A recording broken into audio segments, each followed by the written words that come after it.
Just a little introduction. My name is Dylan Kotecki, and I'm one of the software and video educators here at On1. And today we're going to be talking about masking using advanced techniques. So with that being said, I'm assuming the majority of you guys know how to use basic masking brushes and your basic masking techniques, such as which colors reveal certain areas on masks and which colors don't. So this is going to be more of an advanced, intermediate to advanced webinar. We're going to be covering things like luminosity masking, color range masking. We're going to replace a sky. So we're going to do an entire sky replacement. And then we're going to talk about the new AI quick mask tool that just got released yesterday. So before I begin, just a heads up, we are recording this webinar and it will be posted later today to our blog and also our website. It is being streamed live on YouTube right now. So if you do have any questions, if you're watching it live on YouTube, feel free to hit those up in the comment section. And my buddy Mo will try to get to as many of those as he can. If there is a Q&A, if you do have a question throughout the webinar, feel free to hit up the Q&A module within Zoom, and I can try to get to any of those questions throughout the webinar as I'm going along. So if you have any questions or I'm going too fast or you don't understand what I'm doing, again, feel free to hit up that question and answer dialogue, and I can get to those throughout this webinar. Okay, so let's get started here on this advanced masking webinar here. And the first thing I want to show you guys is how to create a luminosity mask. And I know luminosity masks are an amazing thing and a lot of people love doing them. And a lot of people are really intimidated by the words luminosity masking. And it's actually a really simple technique that I'm sure a lot of you guys are going to be like, oh, it was actually a pretty easy technique that I could have done, on my own. So let me show you guys a quick way to create a luminosity mask. So I'm actually just going to go into effects here. And my favorite effect to add onto any waterfalls is going to be the glow filter. So I'm just going to add a filter here, and I'm just going to add the glow filter. And typically on waterfalls, especially one like this, I used a polarizer, so there's not a ton of haze in this water here. But I like to use the glow filter with the lighter preset because it bumps up a lot of that glowiness in the water and the flow. And then I head down to this mode option in this glow filter, and I click on multiply. And you'll notice if I zoom in up here, and I turn this off and on,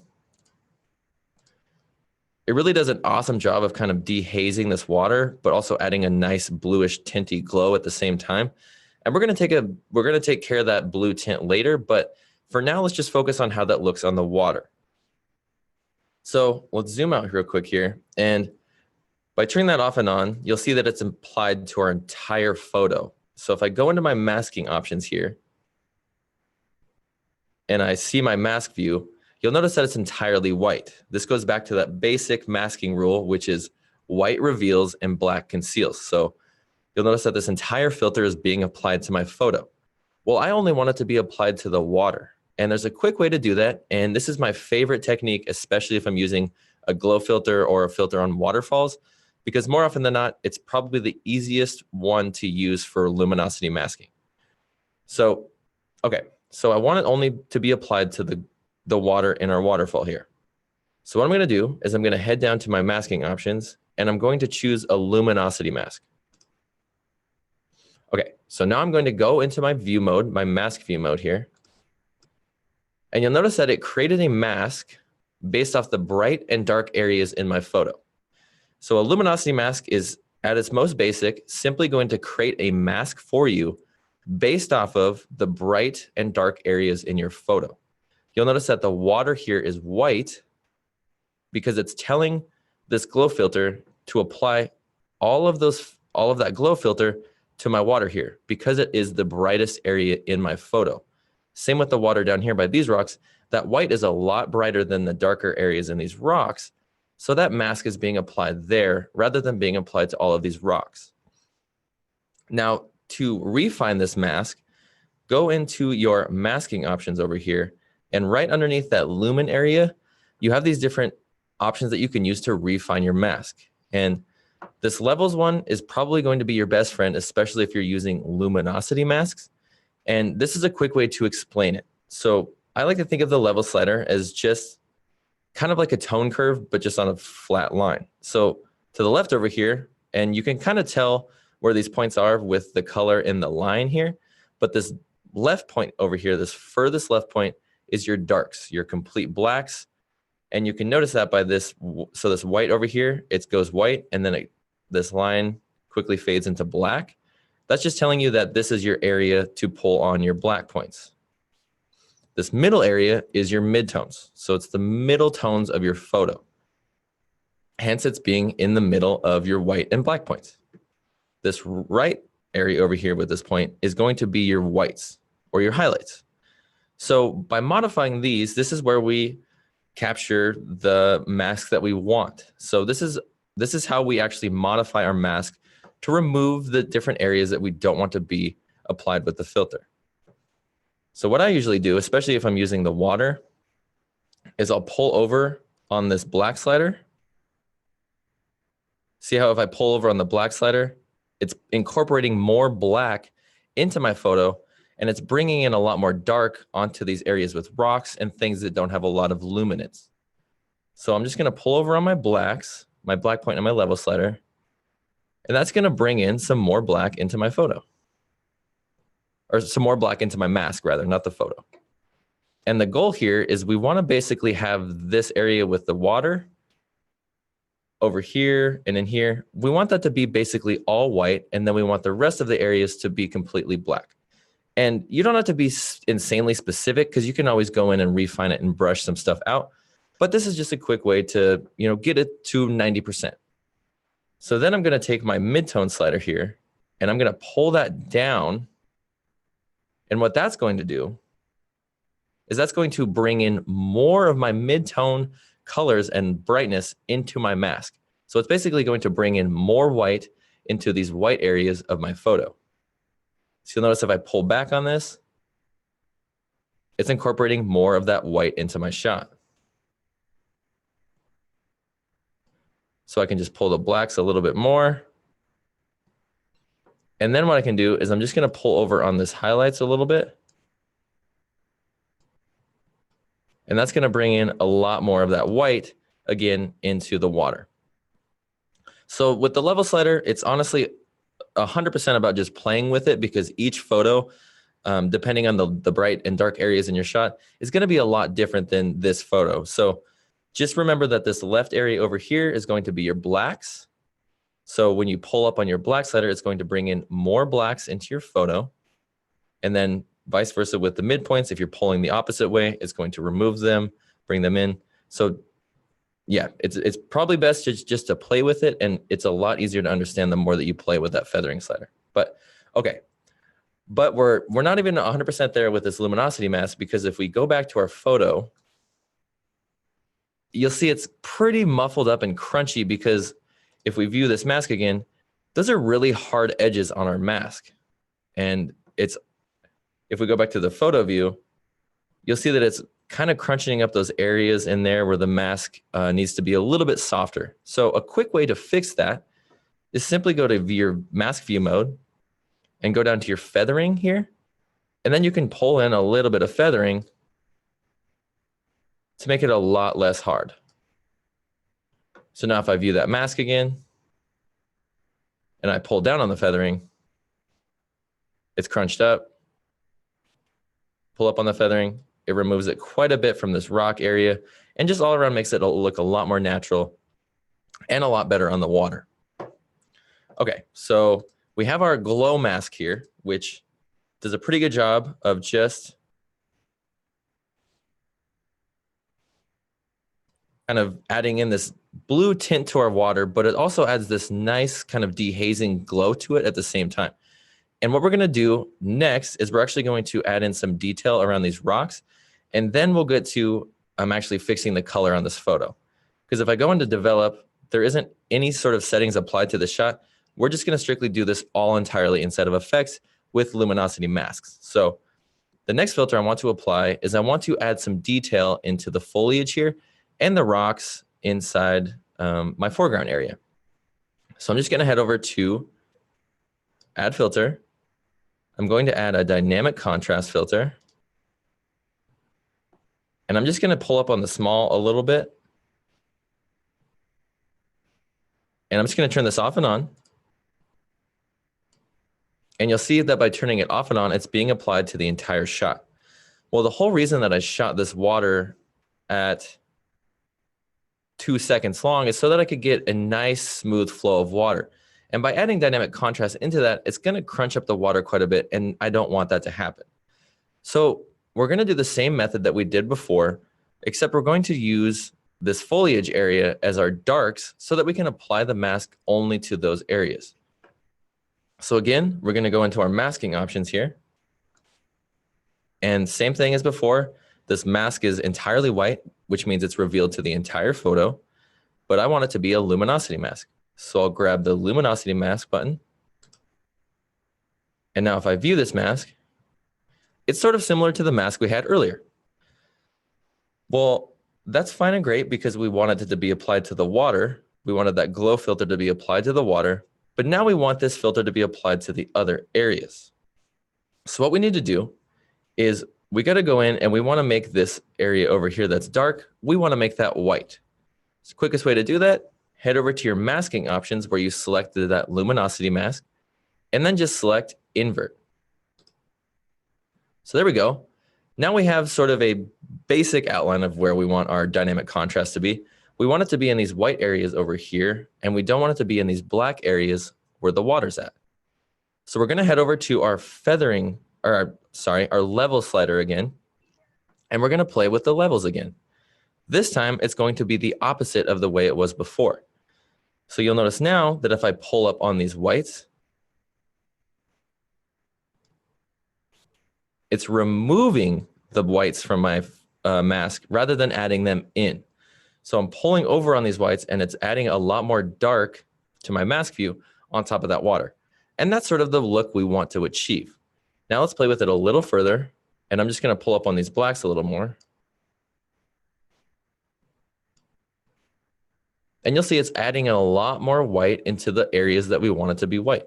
And then we can just keep playing with it.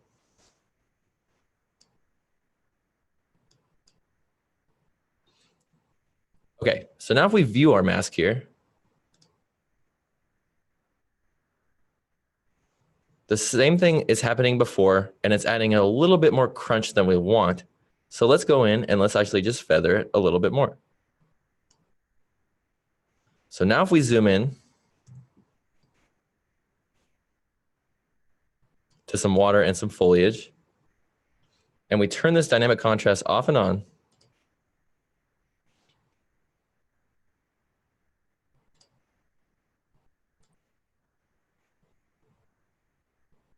you'll see it's only being applied to this foliage area and these rocks, and it's not actually being applied to this water, which is what we want to achieve. So let's zoom out again. And so now we have our water the way we want it, and now we have sort of a lot of detail on the rocks and areas that we want it to be a little bit more contrast. But now let's go in and let's fix the color of our image, because the water is extremely blue, and then these rocks are just kind of green, and there's not any warmth or color to them. So let's use these masks that we've created earlier to actually modify the rest of our photo. So I'm actually going to go into this glow slider here, the same filter that we used to put onto the water, and I'm just going to copy this mask. And then once I've had that mask copied, I'm going to head up and I'm going to add a new filter, and I'm just going to add a color enhancer. And since we only want this color enhancer applied to the water, we can go back into our masking options into the color enhancer, and we can simply paste that luminosity mask. And now if we view that mask, it's the same mask that we had earlier, but it's only being applied to the water and not anywhere else. So now we can go in and let's just warm up our water quite a bit.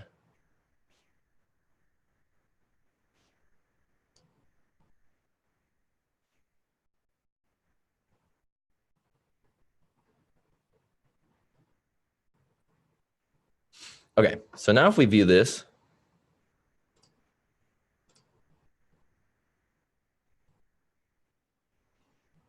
you'll see it does a great job of kind of removing that blue tint from our water, bringing in a little bit more warmth and then making it just a little bit more white. So now we have to do the same thing to our dynamic contrast. So we're going to go into our dynamic contrast filter. We're going to copy this mask.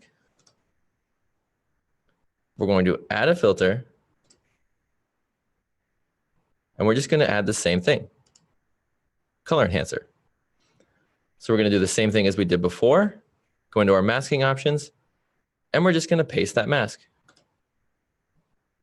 Now we can do the same thing like we did before, and we'll just repeat the process and give it a little bit more temperature and warm up the photo a little bit.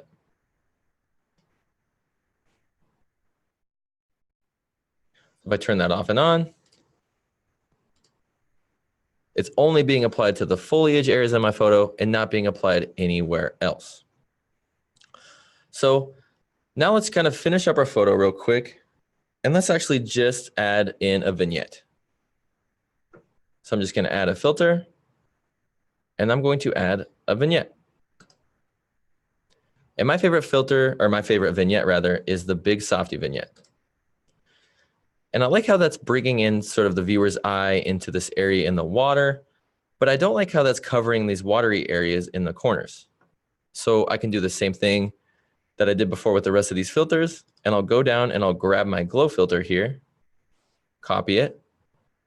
I'll go up to my vignette, and I'll just paste it, and then I'll invert it. And now it saved us this area of water and this water up here.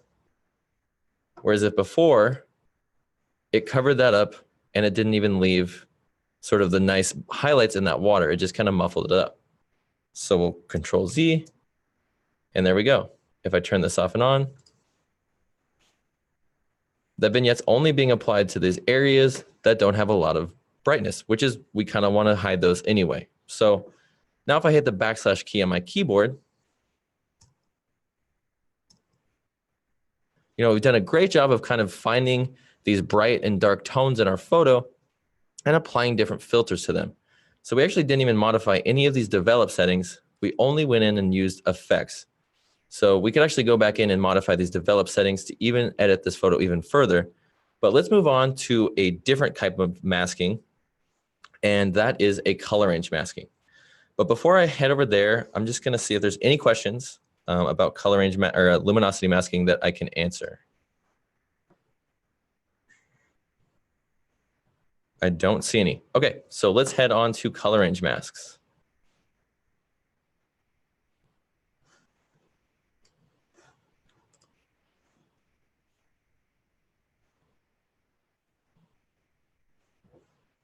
So this one right here, don't mind all the noise up here in my photo. It's a pretty zoomed in shot, but it was just to give you guys a good idea of how to use this color range mask.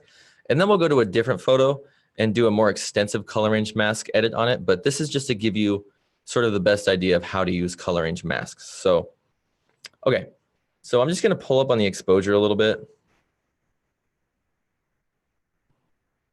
just so you guys can see it a little bit better.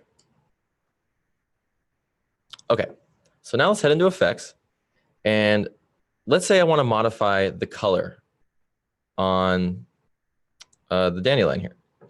Let's say I only want to modify this yellow area right here, but I don't want to modify the greens or the blacks or any other color on this shot. I only want the mask to pick out that yellow color and only that yellow color alone. You can do that really easily. So let's add a filter here. And I'm just going to add dynamic contrast. And let's actually just use this surreal, just so you guys can see it. I know it's a little crunchy and this is a pretty noisy photo, but if I turn this off and on, it's a lot easier for you guys to see over the webinar than it is to see if I just use a lighter filter. So just know that I'm not trying to crunch up the photo. I'm just trying to show you guys how the masking works. So let's go into our masking options here. And so we only want that yellow color. So we can head down below that luminosity mask area and the view area, and we'll head to this color range area here. And all you have to do is click on this color range button here, head over to your dropper tool, or you can click in here to grab a color, I tend to grab this dropper tool and then I just drop it on the color I want in my photo. Excuse me. And then I can just drop that on real quick. And now if I go into my mask view mode here, you'll see it only applied that mask to that area with the yellow color. And then I can go down to my color range slider here, and I can either incorporate more of those yellows or less of those yellows. Probably going to leave it about right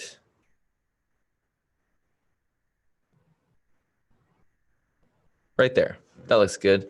And then I'll actually just, I'll go in and I'll just remove these areas here. So if I go back to view my photo here, and if I turn this filter off and on, you'll see that it's only being applied to the yellow areas underneath our little B here, and it's not being applied anywhere else, which is what we want to achieve. So now let's create a new color range mask, and let's actually just use it for this black area on our B here. I'm actually going to go into my local adjustments tab. And let's say we want to reveal some shadows, kind of bring out a little more brightness into our B guy here. Let's go into our preset styles and I'll just click reveal shadows. And now let's go into our masking options. And same thing, we'll click this color range mask. We'll grab our dropper tool and we'll just drop it right on the black of his back. Now if I view my mask here, I can pull down the color range.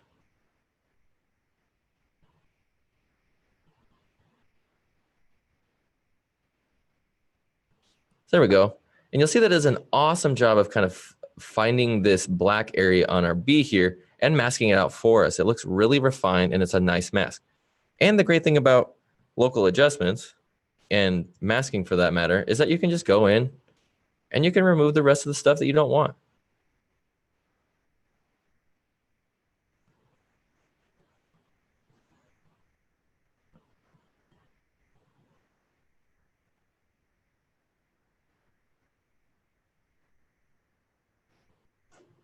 Turn out my feather a bit. Oops. Chopped his wings off. Sorry. Sorry, guy.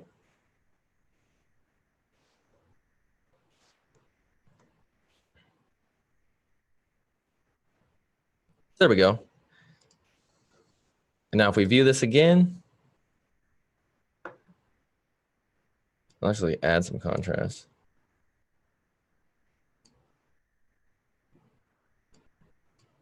When we turn this off and on, it's a little strong. We'll turn it down quite a bit, but I mean, you get the idea that this is just a great way to kind of single out specific colors in your photo, especially if you have a lot of different colors in them. So that's sort of a basic way to create a color range mask. And the easiest way, remember to just use your color range mask here, use your dropper, and just drop it on. Okay, so now let's go in and we'll do sort of a more in-depth edit with color range masks. That was just kind of the warm-up. Okay, so I have this photo here, and a big fan, or in photography, I really like those photos where, you know, they have the background that's all black and white, and then they have the subject that's in color. So let's go and let's create sort of a monochrome photo. And we're going to do the same thing like we did before to create the color range mask. We're going to grab our color enhancer.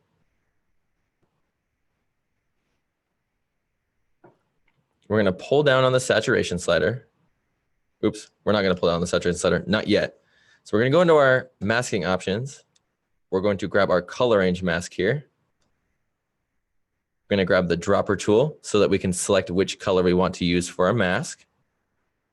And then we're just going to drop it down on sort of a like or a similar color. And now we're going to view our mask. And now we're just going to play with the color range.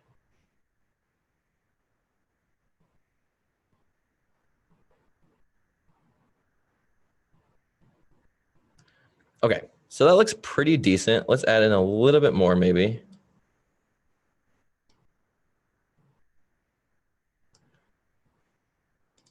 Let's see if we can grab a better color here.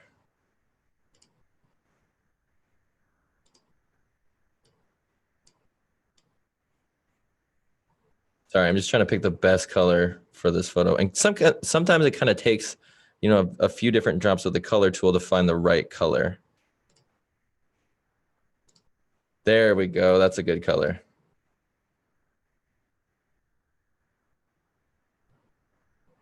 Okay, and then we can go in and we'll just brush this other stuff out.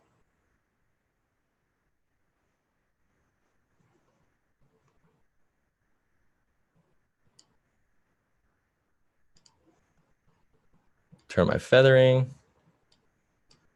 Brush this stuff out.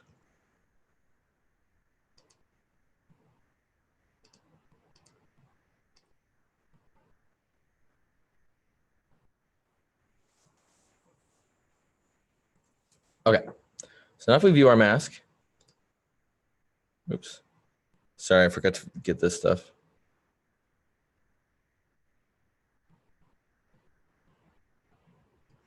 Okay, so now we view our mask and let's invert this mask. And now let's go down and we'll just desaturate everything. So if we turn this off and on, it's only desaturating the area around our flower. And let's actually go in and just kind of play with that a little bit more.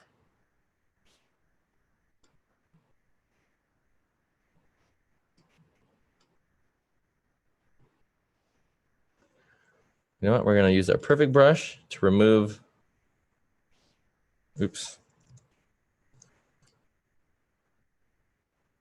There we go. Okay, cool. So now that we have our mask the way we want it, we have basically our entire flower kind of masked out here. We can actually go in and we can just brush, oops, sorry.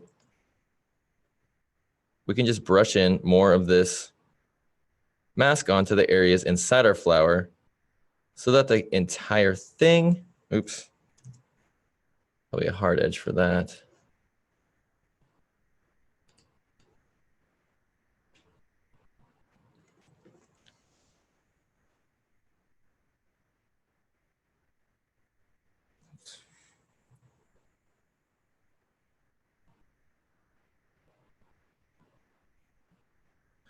Okay.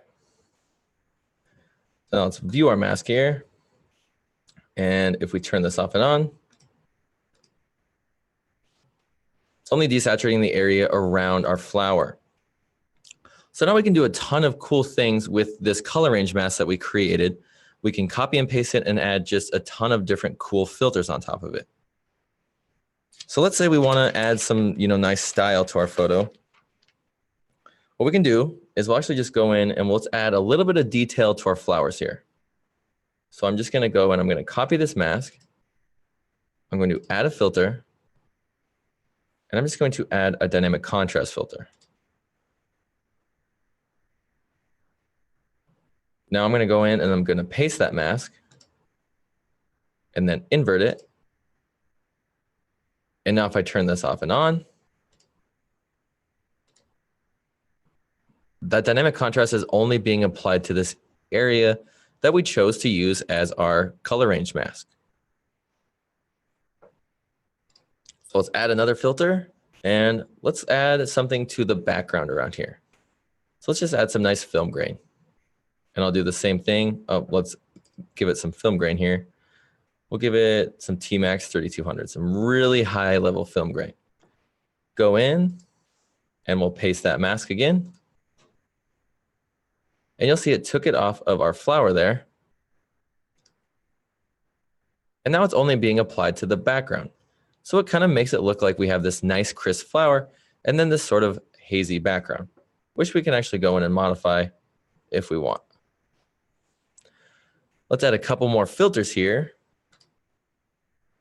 I'm just going to add a nice antique filter. I'm just going to use the nice style red. And a quick way to add some cool style to a flower like this or a specific subject is to use your blending modes. So if we go into our masking options here, we don't even need to go into our masking options. If we go to this gear right here, it's going to pull up our blending modes. And I typically like to use this overlay. And now if I turn this off and on, or let me do overlay and let me paste this mask. So now if I turn this off and on, you'll see it adds a nice bit of like grungy, antique-y style and kind of brings out a lot of the detail in this flower right here. All while maintaining that color range mask, so it's only being applied to the flower right here and not being applied anywhere else on our shot. So let's just kind of finish this photo up real quick with just a nice vignette.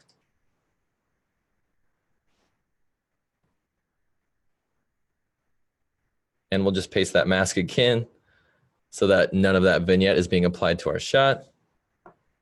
And now we can actually go in and you can play with the vignette anywhere around it, and it still will only be applied to that background and none of the areas on our foreground where our subject is actually at. So let's hit the backslash key on our keyboard. I know I'm kind of cruising through this, and we did all that. We created this nice kind of grungy, monochromatic look, and we only used a color range mask, and then we just basically copy and pasted that mask into, 5 different filters. So the color range mask and luminosity masks are amazing tools that you can use, especially if you're trying to target certain specific areas on your photo.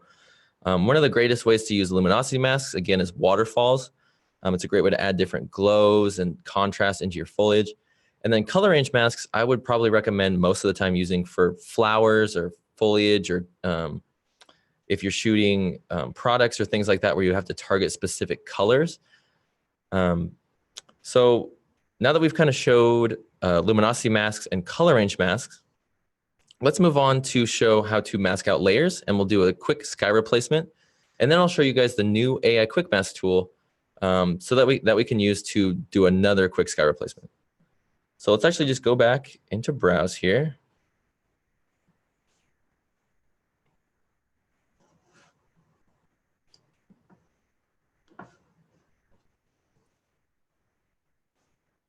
I'm just going to grab this photo here.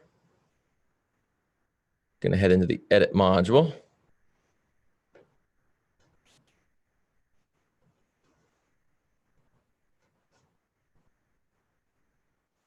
Sorry, I didn't want that zoom symbol on my screen. Okay, so we have this photo here, and you'll see we kind of have this large, basic, boring sky here. And let's say we want to create a sky replacement for it. The first thing I want to do is I actually want to kind of fix this distortion. You'll see there's kind of some distortion with my drone. So I'm just going to head down to my lens correction. I'm just going to fix that distortion. Like that. Okay. So now let's go up and let's actually just add in some tone and color basics. I'm probably just going to pull down on the exposure a little bit and then add in a little bit of shadows to bring out some of that detail like that. Then we'll pull in some midtones, a little bit of contrast, some true black, and then some structure. Boom. Okay, so now we can see part of our rock, we can see our water, but we have this boring sky that we want to replace.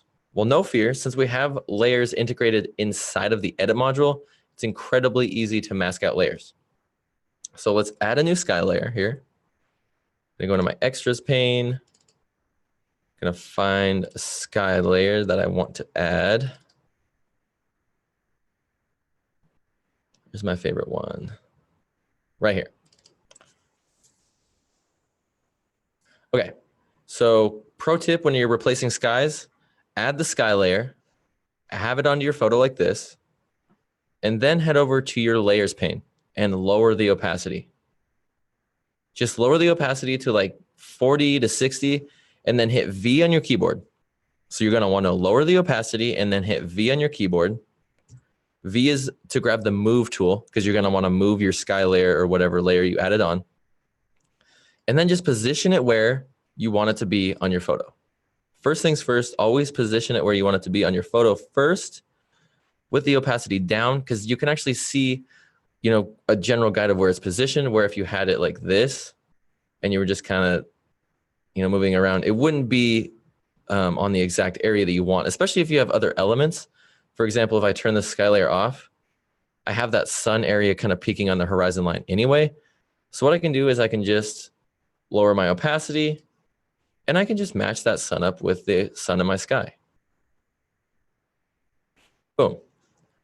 So I'll actually move it over a little bit. I probably have to fix that.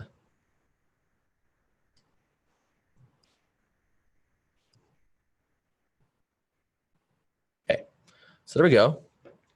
Now the next thing is if you're replacing a sky, once you have that sky layer lined up with your bottom layer, go back over and turn up your opacity again to 100%, and then drop your sky layer right below your base layer, just like that. So now you can only see your base layer. And this is the way I've been replacing skies. Generally, if I have a large tonal area like this, it kind of depends on the situation. You may have to go in and use your brush and refine it a little bit. But this is just a quick way, especially if you have a subject like this that's in front of a large tonal sky. This is a pretty quick way that you can actually replace that sky. So we're going to grab and we're going to make sure that we have our base layer selected. This is going to happen all the time when you're replacing skies, but you're going to drop that sky layer under your base layer and you're going to leave that selected.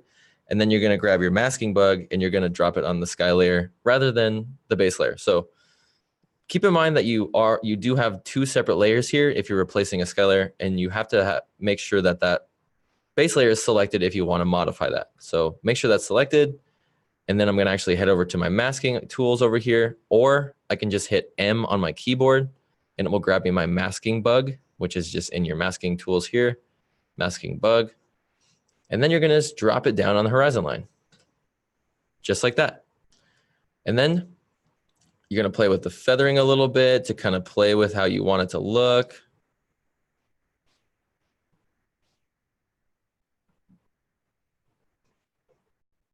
That looks pretty good. That actually lines up really well with the sky right here. So we've kind of masked in our sky to a degree, but obviously it's covering this entire rock area.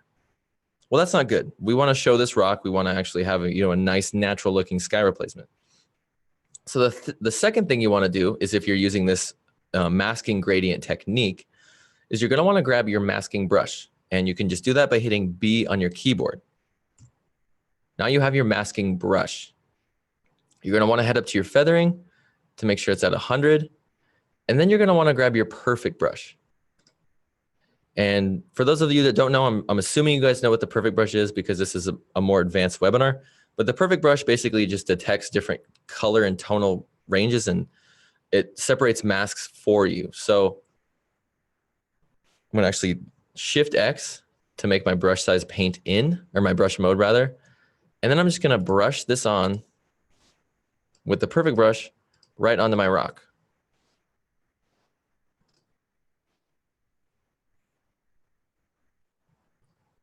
And see how that does just an amazing job of kind of brushing in that rock without actually moving or removing any of the background sky.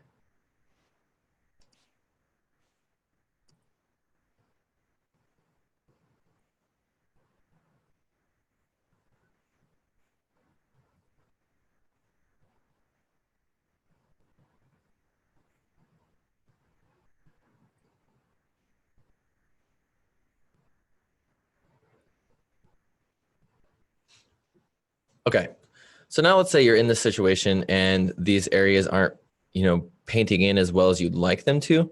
What you can do is you can head over to your refine tools here, and you can use your chisel tool. And this is how you can actually add or remove just a sort of a thin layer around your mask. So the chisel tool is basically going to chisel away the surrounding outline of your mask. So if I paint this on, probably a bad example to show you. Let's do it like a ton, like 40. So I paint this on. You'll see that it paints away a ton of just the outline. let's say you want to add in a little bit. You can still hit Shift and X. Oops, Shift X. There we go. And you can change the actual mode. And I'll just go in and I'll add a little bit more around the edge here.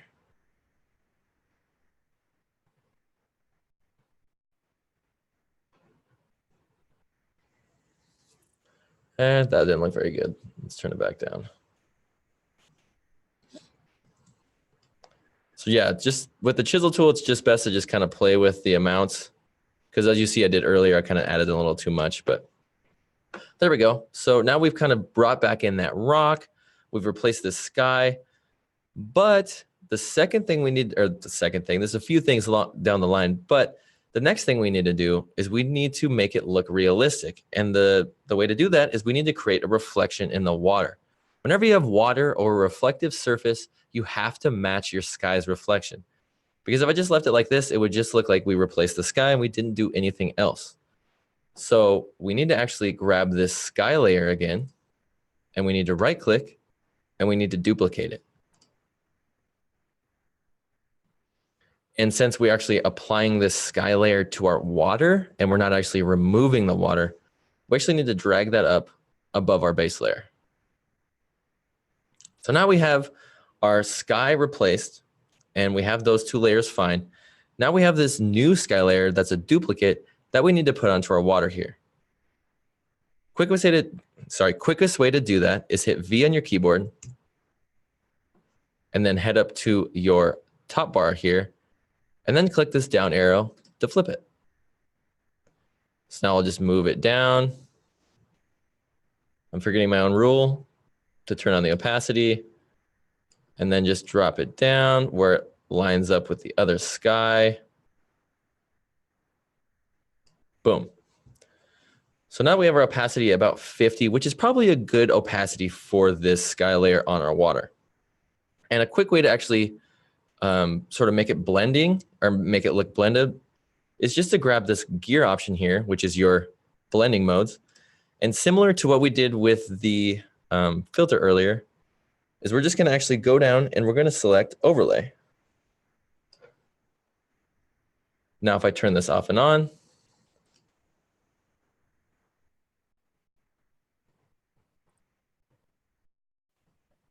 you'll see it does an awesome job of kind of adding in that reflecting area, into the water. And let's actually turn that opacity up quite a bit, maybe a little bit more, probably about right there. And now what we want to do is we want to paint this out of the areas that we, obviously the reflection wouldn't be happening. You know, the sky isn't going to reflect in front of this rock because the rock is blocking the sky. So we'll just hit B on our keyboard, Shift X to make the paint out. And then you can just kind of, I'll turn my perfect brush off. And then you can just kind of be a little sloppy again and just paint that out.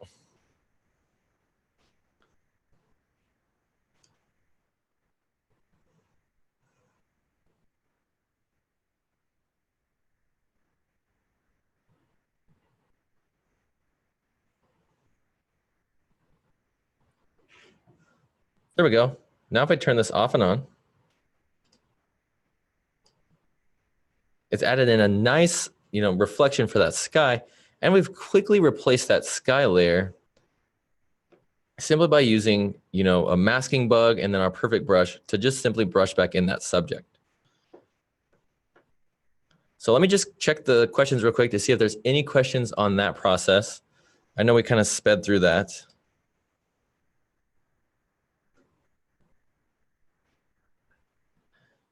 So Stan asked, why such a large brush on the rock ledges?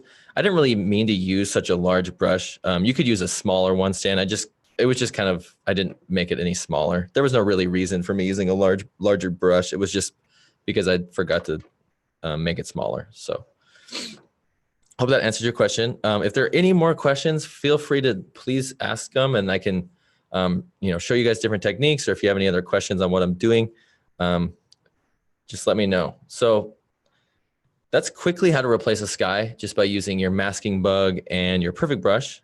So let's actually just delete these layers because I don't want to save this as a new composite. I'm going to head into browse real quick.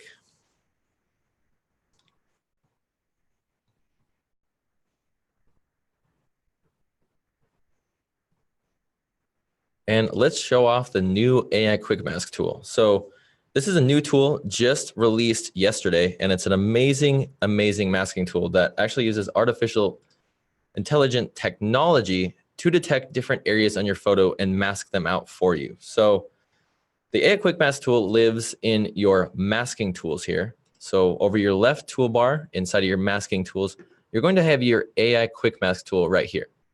Another quick way to grab it would just be to hit the W key on your keyboard. And now you have the AI Quick Mask tool enabled.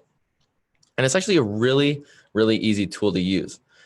Right when you grab the AI Quick Mask tool, you'll notice that you have this mode here. Well, the first mode, which is going to be that paint mode, that's a negative sign, is going to be your drop mode, which basically means this is the area that you don't want into your mask. So this is the area that you want to remove.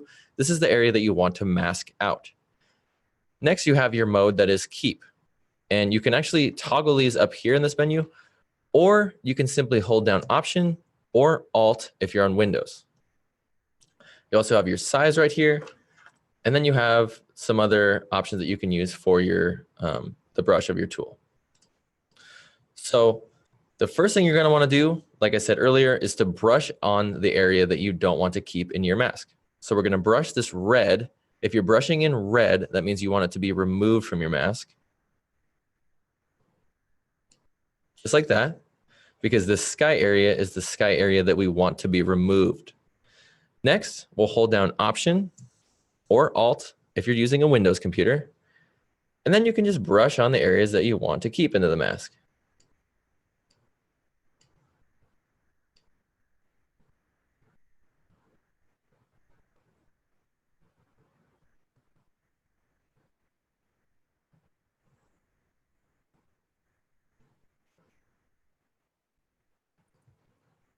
Okay, so now once you have the basic outline of that mask, and you have the green on the areas that you want to keep, you have the reds on the areas that you want to remove, now just simply head up to Apply, and it's going to detect, just like that, it's going to detect those different tonal and color ranges in your photo, and it's going to create a mask for you. And no fear if you've created this mask and it's not the way you want it, because you can always go back in and readjust it. So I'm just going to paint this negative area on this area right here. Going to add in a little bit more green here.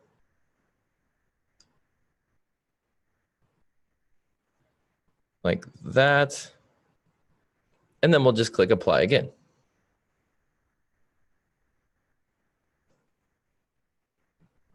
Add in a little bit more.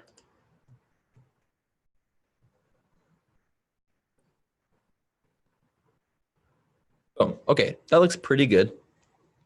And it's done a great job of sort of separating those areas for us. I'm actually going to go in and add this one little guy.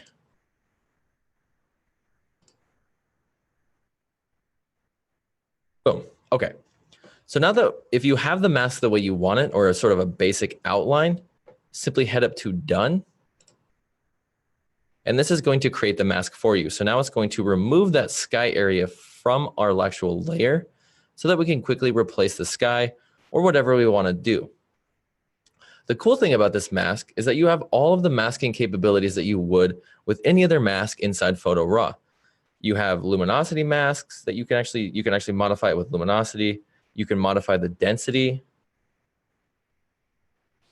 You can modify the feathering, the levels. You can copy and paste this mask. So if you wanted to copy this mask and then paste it on with a filter to apply some detail to the tree and rocks, you could do that as well. Let's say we want to refine our mask and we want to remove some of these blue areas from our tree. Well, we can just head over to our refine tools and we can refine it just like we would any other mask. I'm just going to go in and paint some of these blue areas out.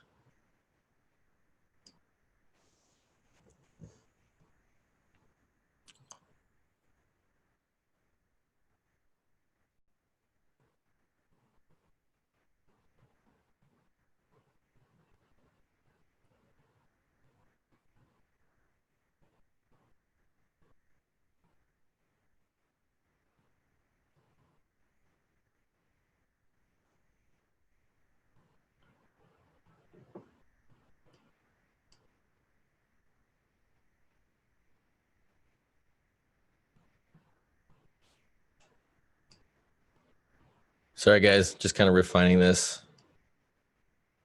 To get a good mask, it takes some time sometimes. Okay, so that's pretty legit. That's a good mask right there. So we'll stop there with the refining, but you get the idea that you can actually go in and modify and refine that mask. And it did an awesome job, especially look at these branches and stuff. You can't even tell that there was a background behind it at all. Okay, so now a quick way to replace that sky, just quickly add a new sky layer. Oh, sorry, oops, yeah, add a new sky layer. And we need one where we're kind of looking up at the sky. We'll do this one, looks pretty good. Okay, so same thing as before, but since we actually remove this entire layer and it's already masked out, you don't actually have to modify the opacity for anything.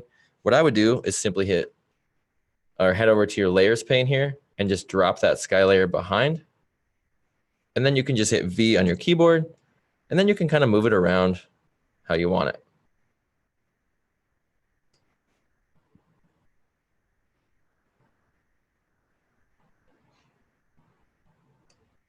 Boom, just like that. So if I turn this off and on,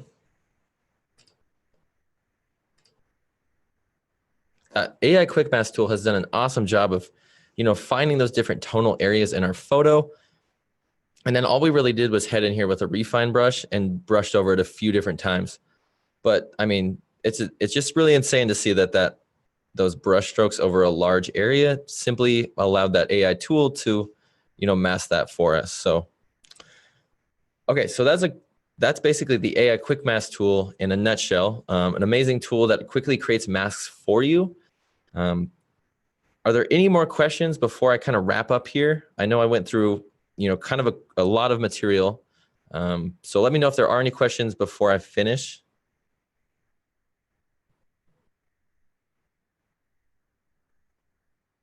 Let me check the Facebook here.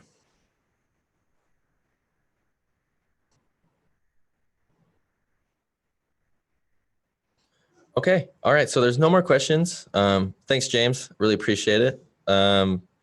Stan, why don't you shoot me, or I'll get your email from this and I'll shoot you an email and see why we can't get the masking bug working for you. All right, well, thanks so much for joining me today, guys. Again, this was an advanced masking webinar. So it did cover a lot more advanced topics and techniques. I'm sorry if we didn't go over some of the basics and you got confused. If you are confused, feel free to put on the YouTube comments or something and let me know what you're confused about.